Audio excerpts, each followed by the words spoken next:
Hi Kabsat! Good morning! Tayo ay maghahatid ngayon ng ating anak. So ngayon ay third week na ng school ni Raya. Ayan, tumatakbo kami. Pero kunwari lang yan, para sa video lang yan. Tapos kunwari naglalakad ulit kami. Pero same place lang din naman. So ayan, kami ay papasok na. At yan po ang uniform ni Raya. Autumn na dito Kabsat, kaya naman naka-jacket na rin ang ating anak at saka ako rin naka-long sleeve na.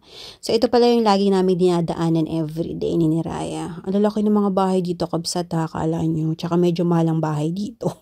Itong area na to. Wala lang, na-share ko lang. Pagkatid ko kay Raya, dumiretso na ako ng Aldi kasi gusto ko bumili ng manok. Dahil plano kong mag-adobo. 2 taon na nung last nag-ulam ako ng chicken adobo. Usually sa Lidl ako nag-grocery, pero dahil mas malapit na tong Aldi dito sa amin, so dito na, nag-decide na ako na dito. Tsaka mas bet ko na yung store dito kasi bukod sa medyo mas mura ng konti, maayos at tsaka malinis ba.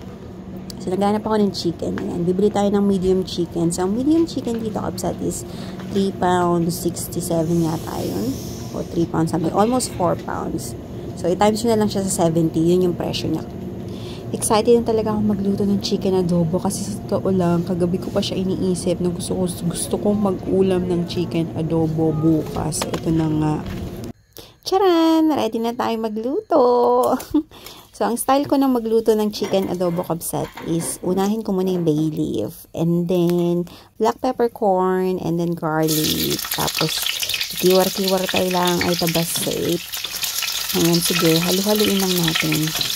Ayan, pagkatapos niyan, sibuyas. Alam niyo, gusto ko ng red sibuyas. Ewan ko, sa Pilipinas gusto nila ng puti, diba? Pero ako gusto ko red sibuyas. At ganito yan, sinasalansan ko muna. Gusto ko maayos yung chicken. Tapos hindi ko yan nahaluin. Tatakpan ko lang yan maya-maya ng konti. Ayan, gusto ko nakasalansan para maganda tignan. Ganon.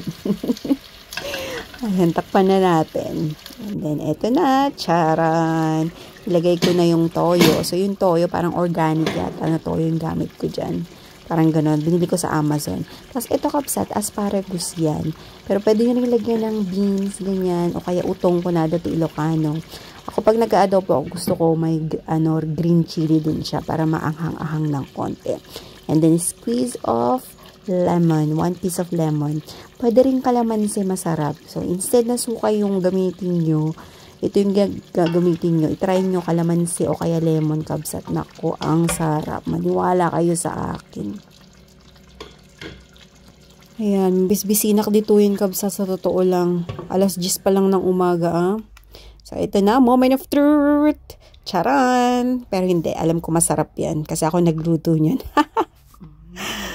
Ang sarap niya. Try nyo. Lemon siya. Instead na magsuka kayo, lemon o kaya kalamansi ang gamitin nyo. Naimas Kabsat, sa totoo lang. So, ayan, mga tayo. So, ayan lang. Vlog natin for today. I'll see you again next time. Bye-bye.